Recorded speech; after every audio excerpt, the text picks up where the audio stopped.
तो पुण्यात्माओं, ये हमारी परीक्षा थी 2014 के बाद, और इस परीक्षा में काल ने हमें कितने तरीकों से ठगा, किस किस तरीके से हमें ठगा। जब हर तरीके से ठग लिया और परमात्मा हम जैसे नीचों को निमित्त बना के इनकी हर चाल का पिछले 6 साल से ये जो भी चाल चलते उस चाल का पर्दाफाश करवाते रहे, तो ये आगे से आगे काल नई चाल चलता गया। लेकिन परमात्मा कहते हैं तू डाल डाल तो मैं पात पात।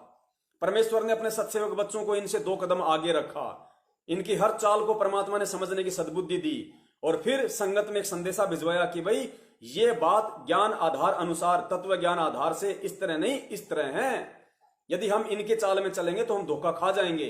बहुत सारी आत्माएं समझी जिनको भक्ति करनी थी, और बहुत सारे इनके चक्रों में भी आए। कितने लोग हरियाणा के जाट आंदोलन में उन मनवस लोगों के साथ बैठ के गपशप करने लग गए, गुरु का आदेश बता के हरियाणा के जाट आंदोलन की आग में झोंक दिया, जिसका भक्त और भक्ति मार्ग से कोई लेना देना नहीं। फिर आए कांग्रेस के चुनाव, हरियाणा में चुनाव, तो उसी भूपेंद्र सिंह हुड्डा को, कांग्रेसी को गुरुजी का आदेश बताकर पीला पर्चा निकालकर लाखों भक्तों की मर्यादाएं हरियाणा में खंडित करवा दी। उस भूपेंद्र सिंह हुड्डा को वोट डलवा दिए, जिस भूपेंद्र सिंह हुड्डा के कुकर्मों के चलते सन 2006 में करोथा कांड हुआ और गुरुजी को 21 महीने जेल में असहनीय यातनाएं सहन करनी पड़ी। साल भर पहले दिल्ली में केजरीवाल को हराने के लिए बीजेपी को वोट डलवा दिए।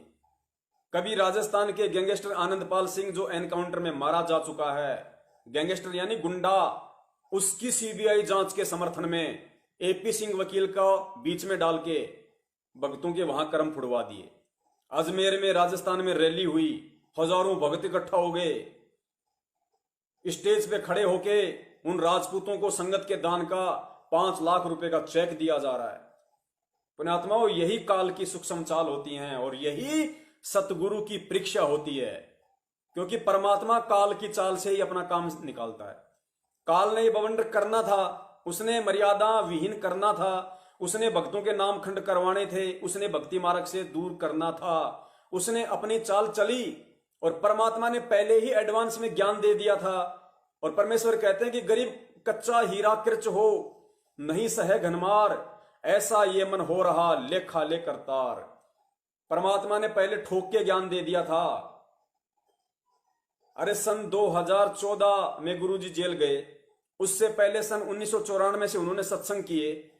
उनके 20-22 साल के सत्संग में मुझे एक भी माई का लाल कोई ये बता दे कि संत रामपाल जी महाराज जी ने किसी भी राजनीतिक पार्टी को वोट डालने का आदेश दिया हो कि भाई तुम बीजेपी को वोट दो या तुम कांग्रेस को वोट दो या किसी और पार्टी को वोट दो। एक भी सत्संग में और उनके कर कमलों से लिखी गई एक भी पवित्र पुस्तक में यदि ये हो तो मुझे बता दो।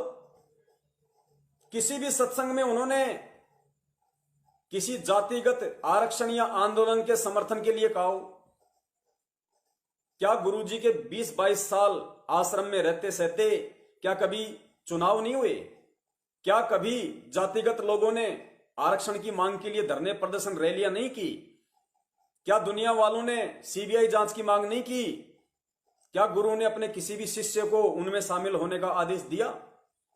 क्योंकि ये परमात्मा है, और परमात्मा अगर राजनीति करवाएगा तो सोचो फिर भक्ति कौन करवाएगा? अरे ये राजनीति तो अन्य संत किया करते हैं, आसाराम जी, राम रहीम जी, वो भी इस तरीके से खुल के समर्थन नहीं करते किसी पार्टी का। पार्टी वाले उनके आश्रम में जाते हैं, उनके पैर पड़ते हैं और वो आशीर्वाद दे देते हैं कि ठीक है भाई। सत्संग के माध्यम से उन्होंने भी कभी इशारा नहीं किया, वो भी अपने लोगों के माध्यम से बोल देते हैं कि जाओ इनको वोट दे दो, इस पार्टी को वोट दे दो। तो पुण्यात्माओं फिर विचार करो, यदि वो संत भी ऐसी राजनीति कर रहे हैं, घटिया राजनीति, वो भी यदि पक्षपात कर रहे हैं, और इस तरफ सतलोक आश्रम मैनेजमेंट हरियाणा ने सतगुरु रामपाल जी महाराज जी का आदेश बताकर और संगत से वही घटिया राजनीति और पक्षपात एक दूसरे रैली धरनों को समर्थन दिलवाकर कर दिया, तो सोचो पुण्यात्माओं उन नकली संतों में और सतगुरु रामपाल जी महाराज जी में भला क्या अंतर रह गया। कितने लोगों की गालियां इन लोगों ने गुरुजी को खिलवाई। हरियाणा में भूपेंद्र सिंह हुड्डा का समर्थन कर दिया कांग्रेस का, तो बीजेपी वाले कोई फूल थोड़ी बरसाएंगे गुरुजी पे, गालियां निकालेंगे ना कि ये देखो पाखंडी रामपाल, हम तो पहले कहा करते थे बढ़िया हुआ यो कांड हो गया और जेल में पड़ा है, हम तो पहले पता था यो राजनीति कर रहा है। आज देख लियो सबके सामने आएगी, अपने चैनलों के माध्यम से भूपेंद्र सिंह हुड्डा ने वोट डलवा दिए, हम तो पहले कह रहे थे। पुण्यात्माओं, कितना बदनाम इन्होंने देश विदेश में परमात्मा को किया, उन आम जनता के भी इन्होंने कर्म फुड़वाए जिन गुरुदेव को गालियां निकाली होंगी, बुरा भला कहा होगा। तो ये हमारी परीक्षा थी। अब सोचो कितने लोग वहां धक्के खाने के लिए गए थे संगत में से, और कितने लोगों ने अपने कर्म फोड़े, तब ये संगत में अकाल मौत हो रही है। तब ये हिसार तारीखों पे जाने वाले ट्रेन के नीचे आके मर रहे हैं, फांसी खा खा के मर रहे हैं। महाराष्ट्र से वो 2 बसें भर के हिसार जा रही थी, राजस्थान के नागौर में दोनों बस पलटी खा गई। 13 भगत, 4 की तो यहां से गर्दन अलग हो गई, किसी का हाथ अलग हो गया, किसी का पैर अलग हो गया। ऐसी दुर्गति और सतगुरु रामपाल जी महाराज जी के शरण में आके कदाचित नहीं हो सकती। क्यों हुई? क्योंकि वो सभी के सभी लोग भले ही भक्ति कर रहे थे, मंत्र जाप कर रहे थे, तारीखों पे भी जा रहे थे, गुरु जी के प्रति उनके भाव भी थे, श्रद्धा भी थी, आरती भी कर रहे थे, लेकिन फिर भी वो अकाल दर्दनाक मृत्यु को प्राप्त हुए। क्यों? क्योंकि काल ने सूक्ष्म चाल खेलकर इन सतलोक आश्रम मैनेजमेंट हरियाणा वालों के माध्यम से उस जैसे लाखों भक्तों की मर्यादाएं खंडित करवा दी थी। और गुरुदेव कहते हैं काल का दाव फिर उसी आत्मा पे लगता है जिसकी एक तरफ तो मर्यादा खंडित और दूसरी तरफ जिसका कोई ऐसा बुरा योग आने वाला हो, वो दोनों चीजें एक साथ हो जाती हैं तो भगत की अकाल मृत्यु होती है। अन्यथा इस परमेश्वर की भक्ति जो कर रहा है उसकी अकाल मौत नहीं हो सकती। वरना काल के पुजारियों में और सतगुरु के पुजारियों में कोई अंतर ही नहीं रह जाएगा। फिर भी ये मूर्ख संगत नहीं समझ पा रही कि हम क्या कर रहे हैं। हमारा दान किन कुपात्रों के हाथों से होता हुआ राजनीति में लगाया जा रहा है, इन कुपात्रों के हाथों से होता हुआ जातिगत आरक्षणों में दिया जा रहा है, इन कुपात्रों के हाथों से होता हुआ गुंडों की सीबीआई जांच के समर्थन में दिया जा रहा है। अरे तो फिर गुरु ने क्यों ज्ञान गंगा में नियम बताए, क्यों नाम देते समय नियम बताए कि गुरु बिन दान पुण्य जो करी मिथ्या होय कभू न फल ही। इस तरीके से काल ने हमें ठगा और गुरु शिष्य परंपरा के तहत सतगुरु ने हमारी परीक्षा लेनी थी कि देखता हूं मेरे कितने हीरे कच्चे हैं और कितने हीरे पक्के हैं। जो कच्चे हैं वो कृच हो जाएंगे और जो मेरे पक्के हीरे हैं वो बिल्कुल पत्थर की लकीर बनके इस भक्ति मार्ग पे खड़े रहेंगे, किसी के बाप के तोड़ने से नहीं टूटेंगे। वो ना विचलित हो सकते, वो ना डगमग हो सकते। उसके बाद जब इनकी सारी कोशिशें फेल होने लगी, फिर इन लोगों ने ये ऑडियो का सिलसिला शुरू किया कि गुरुजी की आवाज सुनकर तो संगत भ्रमित होगी ही होगी, क्योंकि भगत बेचारा भोला होता है, श्रद्धालु होता है, भगत जल्दी से डर जाता है गुरु के नाम से। तो उस चीज का काल ने फिर फायदा उठाया।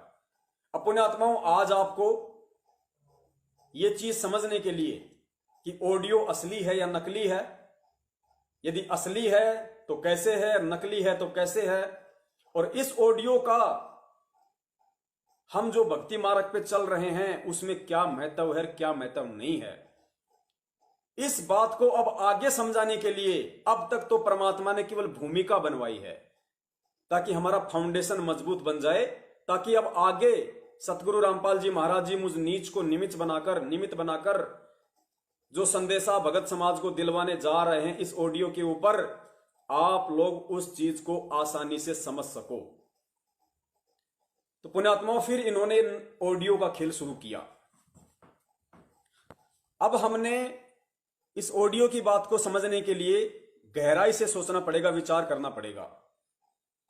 पुण्यात्माओं, गुरु जी ने बताया कि भक्ति मार्ग में जब तक आपको ज्ञान नहीं होता है, आपको सच्चा सतगुरु नहीं मिलता है, तब तक ये जितने भी शास्त्र हैं, जो प्रमाणित शास्त्र हैं, गीता जी हैं, वेद हैं, कुरान है, पुराण है, ये भक्ति मार्ग का आधार होता है।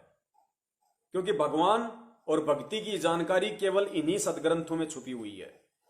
तो ये सदग्रंथ ये बताते हैं कि वास्तव में असली भगवान कौन है, असली भक्ति क्या है, और सतगुरु कौन है, असली सतगुरु की क्या क्या पहचान होती है।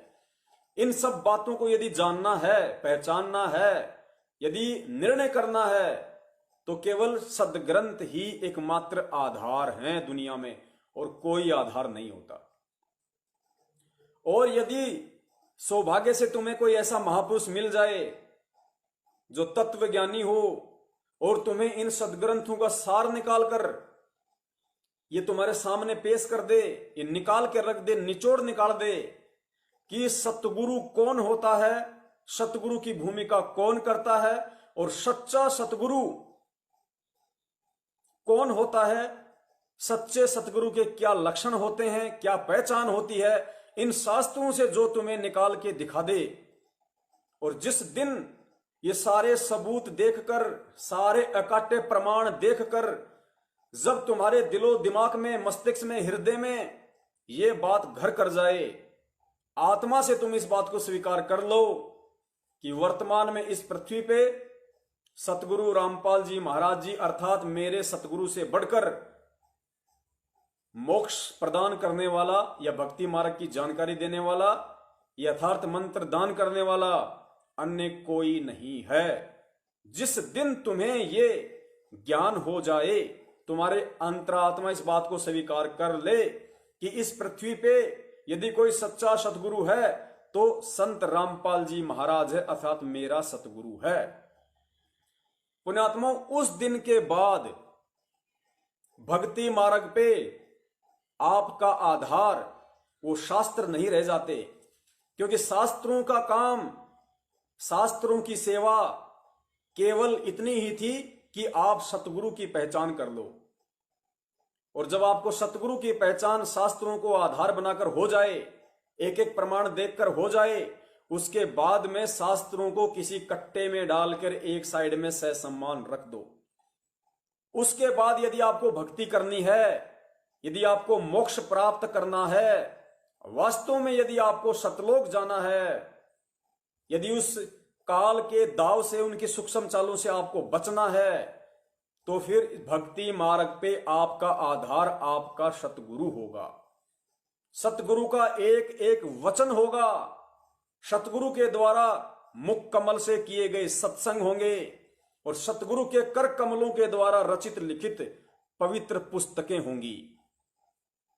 और यदि सतगुरु की अनुपस्थिति में, सतगुरु की गैर हाजिरी में यदि आपको कोई अन्य व्यक्ति, चाहे वो XYZ कोई भी हो, चाहे कोई सतगुरु के परिवार का हो, चाहे कोई सतगुरु की संगत का हो, या चाहे कोई जगत वाला हो, यदि आपको भक्ति मार्ग पर उल्टे आदेश देता है, उल्टी क्रिया करने के आदेश देता है, तो आपने अपने सतगुरु की अनुपस्थिति में, अपने सतगुरु की गैर हाजिरी में वो क्रिया सही है या गलत है, वो आदेश कितना सही है कितना गलत है, इस चीज को जांचने के लिए केवल यदि आपके पास फिर कोई आधार है, कोई पैमाना है, कोई थर्मामीटर है, यदि कोई ऐसी मशीन दुनिया में है जो आपको ये बता दे कि मेरे गुरु के नाम से या मेरे गुरु की आड़ में मुझे जो क्रिया करने को कही जा रही है,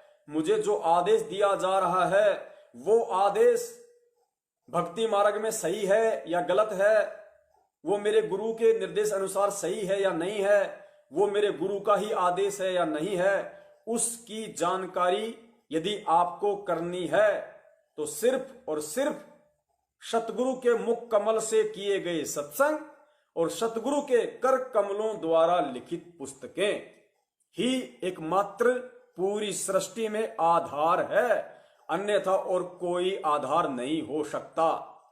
और यदि आपने उस स्थिति में अपने गुरु के सत्संगों और अपने गुरु के द्वारा लिखित पुस्तकों, यानी पुस्तकों में भी सत्संग ही होते हैं, गुरु जो पुस्तक में लिखेगा अपने अनुभव ही लिखेगा, तत्व ज्ञान आधारित बातें ही लिखेगा, उनके अलावा शिष्य के लिए पूरी पृथ्वी पे अन्य कोई आधार नहीं होता।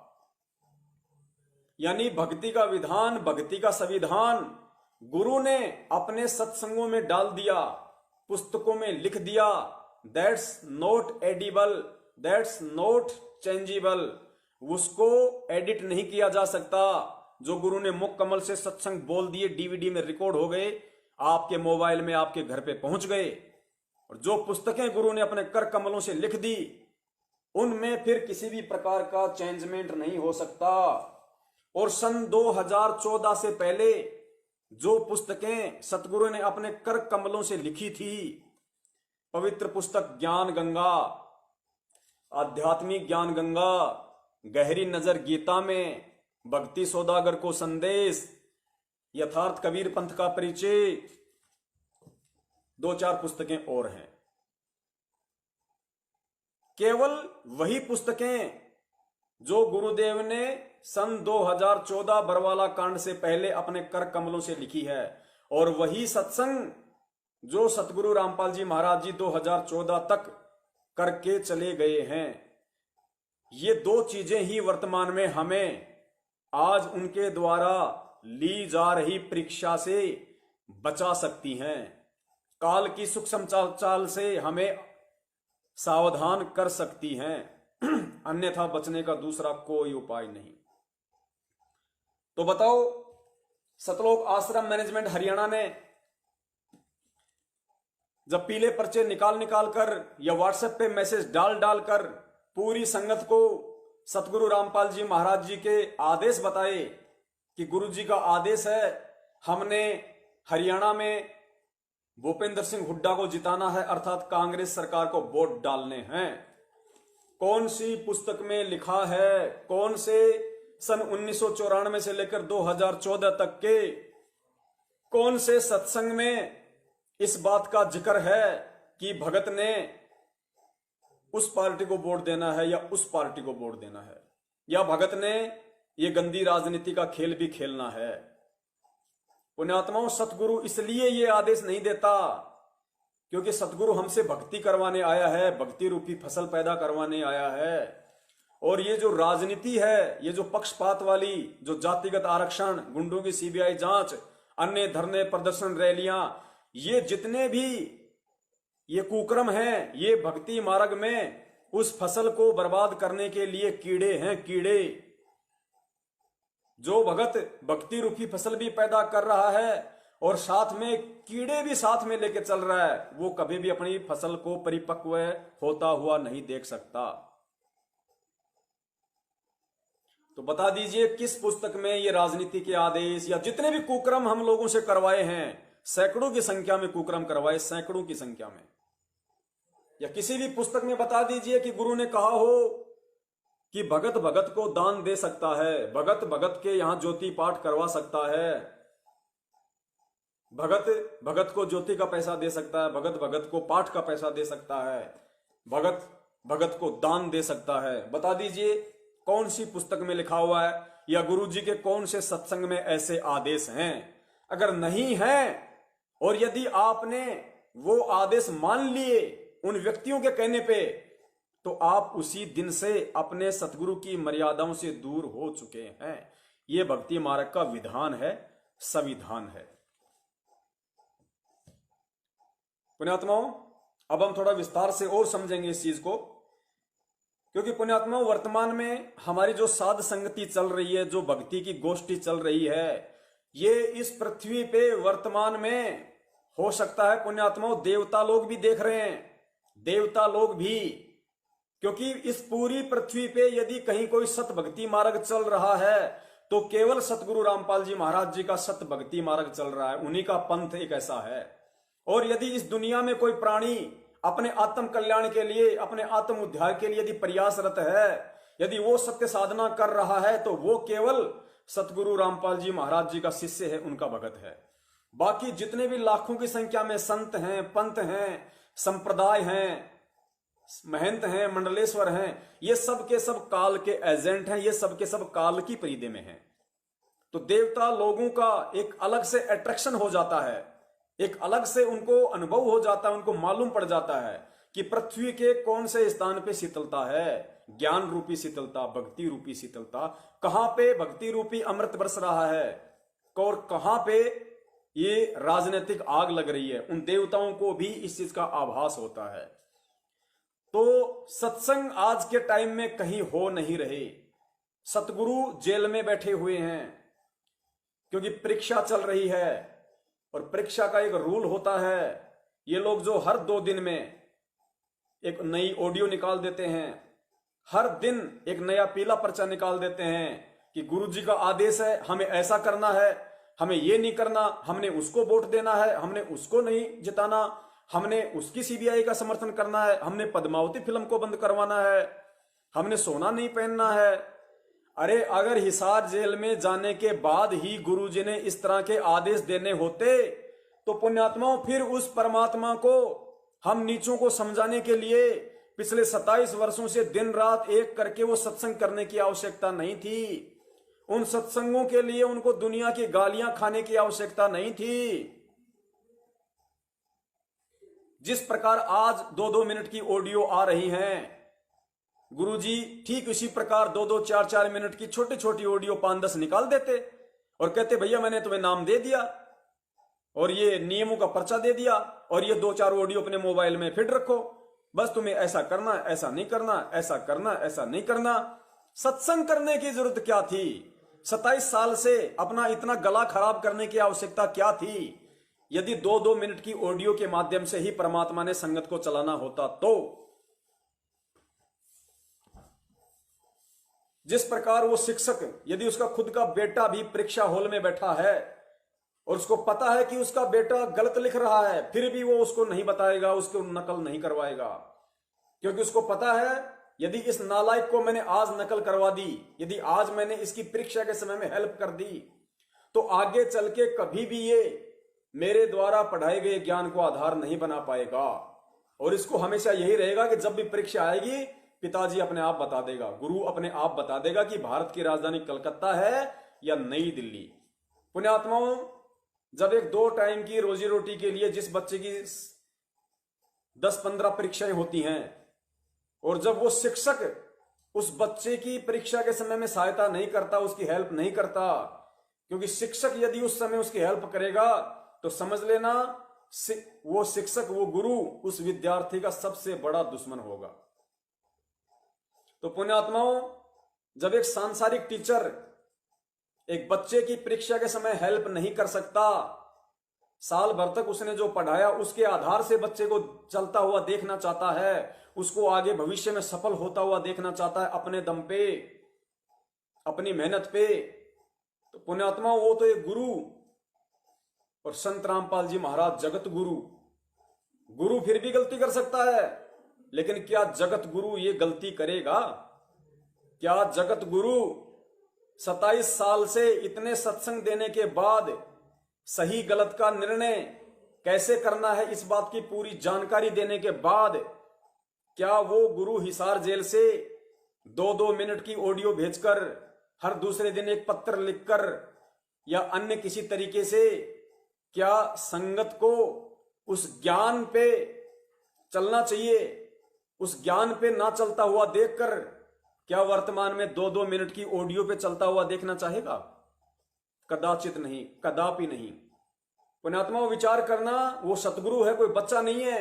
अगर परमात्मा आज ये करता, अगर परमात्मा आज ये ऑडियो बना बना के भेजता, यदि परमात्मा हिसार जेल से संगत को आदेश देने के लिए पीला पर्चा निकालता, लेटर लिखता, तो पुण्यात्मा उस परमेश्वर को अच्छे से पता है यदि आज मैंने ये कर्म किए, यदि आज मैंने संगत को सत्संगों के भरोसे नहीं छोड़ा, मेरे द्वारा लिखित पुस्तकों के भरोसे नहीं छोड़ा, तो ये पुण्यात्माएं मेरे सतलोक जाने के बाद कैसे भक्ति कर पाएंगी, कैसे ज्ञान को आधार बना पाएंगी? क्योंकि जब इनमें यदि आज इतनी भी सामर्थ्यता नहीं है कि हमें कोई आदमी जो भी आदेश दे रहा है वो आदेश हमें मानने हैं या नहीं मानने हैं, कितने सही हैं कितने गलत हैं, यदि उनका निर्णय ये मेरी लाखों की संगत आज मेरे द्वारा 27 साल से किए गए सत्संगों को आधार बनाकर नहीं निकालती है, तो कल को मेरे सतलोक जाने के बाद तो और भी ज्यादा बखेड़े शुरू होंगे, और भी ज्यादा काल अपनी चाल चलेगा।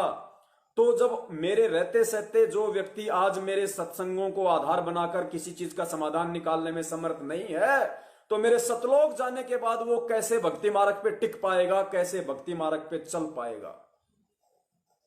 इसलिए हम कह सकते हैं कि गुरु परीक्षा के समय ऐसा कोई आदेश शिष्य को नहीं देगा, केवल उसने गुरु के द्वारा किए गए सत्संगों को और गुरु के द्वारा लिखित पुस्तकों को ही आधार बनाना पड़ेगा, अन्यथा इसका और कोई विकल्प नहीं है। अब चलिए अधिक गहराई से समझने के लिए हम गुरुदेव का एक सत्संग सुनते हैं कि परमात्मा किस तरीके से पहले से ही हमारे को सत्संगों के माध्यम से गाइड करते हुए आ रहे हैं कि बच्चों तुमने किस तरीके से चलना है, कैसे तुमने रहनी करनी करनी है, कहां कहां तुम धोखा खाओगे, किस तरीके से चलोगे तो सफल होगे, किस तरीके से नहीं चलोगे तो असफल होगे। सतगुरुदेव जी ने गीता जी का उदाहरण देकर बताया। अध्याय नंबर 2 श्लोक नंबर 53 परमेश्वर ने कहा, बात हो रही है काल भगवान और अर्जुन के बीच में, परमात्मा संदेश हमें दे रहे हैं। काल भगवान कह रहे हैं श्री कृष्ण उसको अर्जुन को कि अर्जुन, जब तक तरह तरह के भ्रमित वचनों को सुनकर तेरी बुद्धि एक चीज पर, एक वस्तु पे, एक ज्ञान पे स्थिर नहीं होगी, तब तक तो तू योग को भी प्राप्त नहीं होगा, अर्थात तब तक तो तू भगत भी नहीं कहला सकता। अर्थात तुझे कोई भी विचलित कर सकता है भक्ति मार्ग में, तुझे कोई कुछ कहेगा, कोई तुझे कुछ कहेगा। जो स्थिति आज हो रही है संगत के साथ, ये इसी स्थिति के बारे में परमात्मा ने हमें वो गीता जी का अध्याय नंबर 2 श्लोक नंबर 53 का वो श्लोक हमें पढ़ाया था, हमें समझाया था कि नालायको, आने वाले समय में आज मैं तुम्हें जो पाठ पढ़ा रहा हूं ये तुम्हारे साथ घटना घटित होगी। वरना क्या मतलब था वो गीता पढ़ाने का, क्या मतलब था वेद पढ़ाने के? क्यों पढ़ाई परमात्मा ने? केवल हमें बुद्धि प्रदान करने के लिए, हमें ज्ञानवान बनाने के लिए, ताकि हम काल की चालों में ना आ सकें, काल हमें ना ठग सके। सुनो, गुरुदेव जी ने कितने स्पष्ट तरीके से कहा है। तू यहां खड़ा है और तेरा घर इस मार्ग पे है, उस जब तक हम जागृत नहीं होंगे, स्वयं अपनी आंखों नहीं देखेंगे सदग्रंथों को, हम निर्णय कैसे करेंगे कौन गलत है कौन ठीक है? तो दास का उद्देश्य है कि आपको प्रोजेक्टर के ऊपर टीवी चैनल, सीडीज के माध्यम से चैनलों जो है, ये सब तरीके से आपको परमात्मा की महिमा सदग्रंथों में दिखा दूं कि सदग्रंथ ये बताते हैं। फिर परमेश्वर कह रहे हैं कि मेरा उद्देश्य है कि तुम्हें सदग्रंथों से परिचित करवा दूं कि सदग्रंथ तुम्हें क्या संदेश दे रहे हैं, सदग्रंथ तुम्हें क्या कह रहे हैं। वरना तुम निर्णय कैसे करोगे कि क्या सही और क्या गलत है? अगर गुरुजी हमें वेद, पुराण, गीता, पुराण, इन नकलियों के सत्संग, इनकी डीवीडियां, इनकी किताबें नहीं दिखाते, तो पुण्यात्माओं हम कैसे इस चीज को हृदय से स्वीकार कर सकते थे कि संत रामपाल जी महाराज जी जो भक्ति बता रहे हैं, जो मंत्र बता रहे हैं, जो सतलोक बता रहे हैं, वो सत्य होगा? हम कभी भी यकीन नहीं कर सकते थे। तो परमेश्वर ने कहा कि जब तक तुम ये शास्त्र नहीं देखोगे तुम्हें कैसे यकीन होगा? तो पुण्यात्माओं, अब हमारे शास्त्र क्या है वर्तमान में? सतगुरु के द्वारा लिखित पुस्तकें, सतगुरु के द्वारा दिए गए सत्संग, तो ये हमारे शास्त्र हो गए।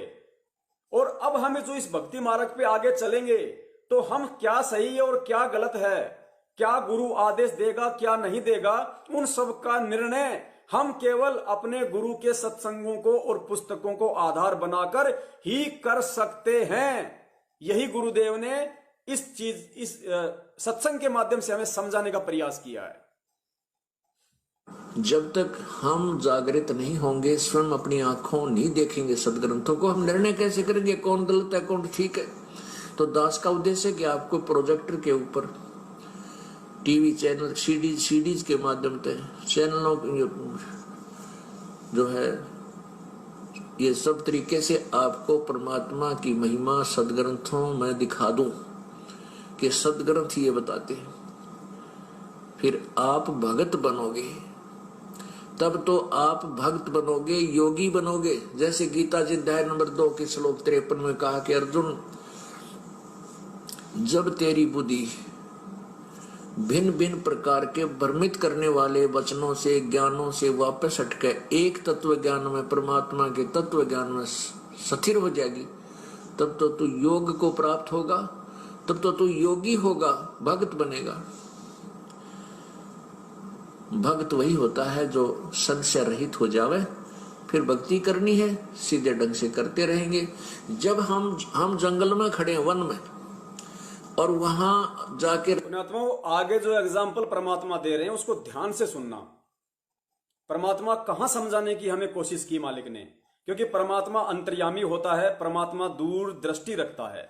मालिक को पता है कि आगे मेरे भक्तों के सामने कैसी कैसी विकट परिस्थितियां काल अपने एजेंटों को निमित्त बना के खड़ी करेगा, और उस समय उन परिस्थितियों को मेरे भक्तों ने किस प्रकार सोल्व करना है, उनका समाधान निकालना है। तो गुरुदेव ने कहा इस सत्संग के माध्यम से कि जैसे आप रास्ता भटक गए या आप कहीं जा रहे हो और आपको पता नहीं है, आप कहीं भी आप जा रहे हो और आप कह रहे हो भाई मुझे तो मतलब दिल्ली जाना है, और कोई आदमी कहते भाई सीधा चला जा, आप सीधे जा रहे हो। फिर आगे चल के आपने किसी से पूछा कि भाई साहब दिल्ली यहां से कितनी दूर है, वो कहेगा अरे दिल्ली इधर कहां जा रहा भाई, दिल्ली तो इस तरफ है, तू तो उल्टा आ गया। तो वो आदमी वहीं भ्रमित हो जाएगा। क्यों? क्योंकि मैप जो होता है, मैप मानचित्र, उसमें ही सही जानकारी होती है कि कौन सा रूट किस तरफ है, दिल्ली किधर है, जयपुर किधर है, बनारस कौन सी तरफ है। तो उस आदमी ने जब तक वो मैप को नहीं देखा, जब तक मानचित्र को नहीं देखा, और मानचित्र को देखकर, मानचित्र को आधार बनाकर जब तक वो अपनी यात्रा प्रारंभ नहीं करता है, तब तक उसको कोई भी कहेगा वो उसी तरफ वो चल देगा। तो वो जा रहा सीधा, आगे किसी ने कहा भैया दिल्ली इधर नहीं है, दिल्ली उधर है, तो वो सोचेगा भाई वास्तव में हो सकता है, क्योंकि उसने मानचित्र को आधार नहीं बनाया था, वो उसके कहने से उधर चल देगा। 50-60 किलोमीटर चला, फिर किसी ने कह दिया भाई साहब इस तरफ नहीं, तेरे को किसी ने गलत बहका दिया, दिल्ली तो इधर है पूर्व में। वो भ्रमित हो जाएगा क्योंकि मानचित्र को आधार नहीं बना पाया, वो उसके कहने से उधर चल लेगा, और वो आदमी हमेशा भटकता ही रहेगा। तो पुण्यात्माओं, ठीक इसी प्रकार सतलोक आश्रम मैनेजमेंट हरियाणा ने हमें जो राजनीति का रास्ता दिखाया, हमें जो आरक्षणबाजी का रास्ता दिखाया, हमें जो गुंडों की सीबीआई का रास्ता दिखाया, हमसे जो दान लिया, ज्योति पाठ के नाम पे लिया, तो हम लोग जैसा वो कहते गए वैसा हम करते गए। जिस प्रकार वो 50 किलोमीटर गया उल्टे रास्ते, फिर वापस उसके पैर उसके घिसे, फिर वापस आया तप्पड़ तप्पड़ करता हुआ, फिर किसी ने बताया तो गलत आ गया, वापस जा, फिर वापस गया अपने घुटने तोड़ते हुए। तो संगत का भी यही हाल था और यही हाल है वर्तमान में, क्योंकि जिस प्रकार वो व्यक्ति दिल्ली जाने के लिए मानचित्र को आधार नहीं बना पाया था, जिसकी वजह से मार खा रहा था, किसी के भी कहने से उधर ही चला जाता था, ठीक इसी प्रकार भक्ति मार्ग का मानचित्र, सतगुरु का सत्संग और सतगुरु के द्वारा लिखी गई पुस्तकें, ये भक्ति का संविधान होता है, ये भक्ति मार्ग का मानचित्र होता है। और जिन जिन आत्माओं ने इस मानचित्र को आधार बना रखा था, वो मैनेजमेंट के बहकावे में नहीं आए कि भैया हमारे भक्ति मार्ग के मानचित्र में तो ये गंदी राजनीति करने का कोई आदेश नहीं है, तुम्हें करनी है तो करो, तुम्हें कुएं में पढ़ना है तो पढ़ो, हम नहीं पढ़ेंगे। और जिन्होंने इस भक्ति मार्ग के मानचित्र अर्थात गुरु के सत्संगों को, पुस्तकों को आधार नहीं बनाया, वही केवल अपने घुटने कभी राजनीति में तोड़ रहे थे, कभी आरक्षण में तोड़ रहे थे, कभी गुंडों की सीबीआई जांच करने में तोड़ रहे थे, और कभी करणी सेना के समर्थन में, कभी भिवानी तो कभी अजमेर रैलियों में धक्के खाकर तोड़ रहे थे। सुनिए, संशय रहित हो जावे, फिर भक्ति करनी है, सीधे ढंग से करते रहेंगे। जब हम जंगल में खड़े हैं, वन में, और वहां जाके रास्ते 3-4 हो गए,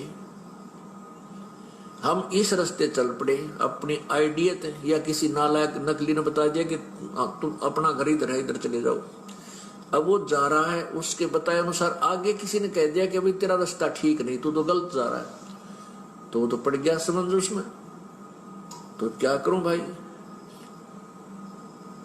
एक से पूछता है, फिर दूसरे ने बताया कि ये रास्ता ठीक नहीं, ये इधर से जाओ, फिर उधर चल पड़ा वो रास्ते में, फिर किसी ने कह दिया कि तू तो गलत आ गया है, तो उसका निर्णय कैसे हो? उसका निर्णय होगा कि मैप मानचित्र हो आपके पास, फिर कोई दिखावा कि देख ये मानचित्र है, यहाँ 3 रास्ते 4 रास्ते, तू यहाँ खड़ा है और तेरा घर इस मार्ग पे है। उस मानचित्र से फिर आपको दृढ़ विश्वास हो जाएगा कि अब मेरा रास्ता गलत है, अब मैं जो अब ग्रहण किया है मानचित्र देख ये सही है। फिर कोई कुछ कहता रहो, आप डगमग नहीं हो सकते। तो पुण्यात्माओं, अपने सतलोक जाने का, पुण्यात्माओं ठीक इसी प्रकार अब आपकी ये बातें समझ में आ रही होंगी, अच्छे से आ रही होंगी कि हम लोग बहुत बड़ा धोखा खा चुके इस भक्ति मार्ग के मानचित्र अर्थात गुरु के सत्संगों को आधार ना बना पाने के कारण। हमें कोई भी किसी भी नालायक ने हमें बहका दिया, गुरु जी के भाई ने हमें बहका दिया, मैनेजमेंट ने हमें बहका दिया, कोऑर्डिनेटरों ने जो हमें आदेश दे दिए कि चलो आज वहां रैली है, आज वहां रक्तदान है, आज वहां देहदान है, आज वहां बीजेपी को वोट डालने, आज कांग्रेस को वोट डालने हैं। तो गुरुदेव ने कहा कि इन नालायकों का काम तो भ्रमित करने का था, लेकिन तुम भ्रमित क्यों हुए? तुमने मानचित्र को आधार बनाना था, और यदि तुम्हें कोई मानचित्र देख के बता दे कि भाई तुम्हारा रास्ता कौन सा ठीक है, फिर तुम्हें मानना चाहिए कि नहीं मानना चाहिए। लेकिन इतना तत्व ज्ञान लेने के बाद भी उस समय हम लोगों ने कितने वीडियो बनाए, कितने संदेशे दिए, कितने मैसेज डाले संगत में कि भाई तुम लोगों से काल भगवान के द्वारा मर्यादा खंडित करवाई जा रही है। गुरुजी ने कभी भी अपने सत्संगों में ये घटिया राजनीति और ये घटिया कुक्रम करने के आदेश नहीं दिए। अगर गुरुजी ने राजनीति ही करनी होती, अगर राजनेताओं को अपने पैरों में बैठाए रखना होता, तो आज गुरुजी जेल में नहीं होते, आज गुरुजी आश्रम में होते। अगर गुरुजी ने राजनीति करनी होती तो तुम किन लोगों के कहने पे ये गंदी राजनीति करके भक्ति मार्ग से अपने आप को दूर कर रहे हो? लेकिन उस समय तू तो गुरुद्रोही है, तू तो गुरुद्रोही है, तेरे से तो बात करना भी गलत है, तेरी तो शकल देखते नाम खंड हो जाएगा। अब उन्होंने तो तुम्हारे नाम को घटिया राजनीति करवा के अखंड बना दिया, अब तुम बहुत अच्छे रास्ते पे हो। सुनिए आगे गुरुदेव को। कोई कुछ कहता रहो, आप डगमग नहीं हो सकते। तो पुण्यात्माओं, अपने सतलोक जाने का, अपना घर सतलोक है और वहां जाने के का रास्ता हमारे सदग्रंथों रूपी मानचित्र में विद्यमान है, जो दास आपको दिखा रहा है। और अब हम संशय होकर के इसको ग्रहण कर लेंगे, फिर हम डगमग नहीं होंगे। अब जितने भी गुरु हैं सब न्यारे न्यारे ज्ञान देते हैं, भिन्न भिन्न मंत्र देते हैं। ये गुरु यहां पे समझ लेना, ये कोऑर्डिनेटर, स्टेट कोऑर्डिनेटर, मैनेजमेंट, यहां जो संकेत कर रहे हैं परमात्मा उस कथा के माध्यम से कि ये जितने भी गुरु हैं भिन्न भिन्न जो न्यारे न्यारे मार्ग बताते हैं, यानी कभी तो तुमसे कोई राजनीति करवा रहा है, कोई तुमसे ज्योति करवा रहा है, कोई पाठ करवा रहा है, कोई तुम्हारे से रक्तदान करवा रहा है, कोई देह दान करवा रहा है, कोई गुंडों की सीबीआई जांच करवा रहा है, कोई दान ले रहा है, कोई ज्योति का पैसा ले रहा है, कोई पाठ कर रहा है। ये इस कथा के माध्यम से समझना, ये नकली गुरु, इनको स्टेट कोऑर्डिनेटर्स को, नामदान संचालकों को और मैनेजमेंट को, गुरुजी के परिवार वालों को मानना, और फिर तुम्हें चीज समझ में आएगी कि तुमसे किस तरीके से क्या कुकर्म करवाए जा रहे हो और तुम कहां जा रहे हो। अब जितने भी गुरु हैं सब न्यारे न्यारे ज्ञान देते हैं, भिन्न भिन्न मंत्र देते हैं और कहते हैं गुरु कोई भी मंत्र दे दे उसी से पार हो जाएगा। अरे तेरा गजब हो। फिर सदग्रंथों की और गीता जी और वेदों की क्या आवश्यकता है? ये हमारे सदग्रंथ जो है, ये संविधान है परमात्मा का, इसी के अनुसार हमने चलना होगा, तभी हमारा कल्याण होगा, अन्यथा नहीं होगा। इन सदग्रंथों के अनुसार चलेंगे तभी हमारा कल्याण होगा, अन्यथा नहीं होगा। तो हमारे भक्ति मार्ग के सदग्रंथ क्या हैं? गुरुजी के सत्संग, गुरुजी की लिखित पुस्तकें। तो बताइए, इन सत्संगों में, इन पुस्तकों में, इस भक्ति मार्ग के संविधान में कहां ये राजनीति करने के आदेश थे? कहां ये घटिया कर्म करने के आदेश थे? कहां गुरु की अनुपस्थिति में चेले को दान और ज्योति पाठ करवाने के आदेश थे? और यदि हम इनके अनुसार नहीं चलेंगे तो गुरुदेव कह रहे जिंदगी में कभी अपने मोक्ष को प्राप्त नहीं कर सकते, सतलोक को प्राप्त नहीं कर सकते।